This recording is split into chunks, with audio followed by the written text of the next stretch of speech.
I really love that Black Lives Matters and other protesters have put this front and center to defund, these line items that have over militarized our police, and instead invest that money in the human capital of your community. Make sure that you have the services, the help, the support, the healthcare necessary to be well and not require police intervention. And then also in some necessary cases, completely dismantling those police forces and rebuilding them. And I think the city council in Minneapolis made the right decision. You don't have one bad apple. You don't have four bad apples. You have a system-wide problem in that police department.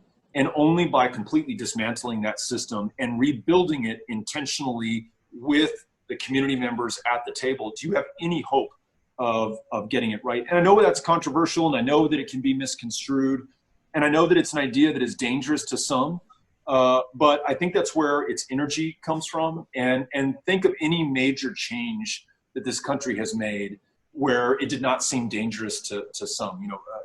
John Lewis would not have had the shit beaten out of him on the Edmund Pettus Bridge if the power structure did not fear the change that he was asking for. That was very dangerous to the status quo in America at the time, as were those who had the audacity to get on Greyhound buses throughout the Deep South in the Freedom Ride. So let's look at Black Lives Matter in that same context and from that same perspective. What they are doing right now is in a very proud, necessary tradition of civil rights, and it's the only way that things get better. So I'm really impressed with what they brought to the table so far.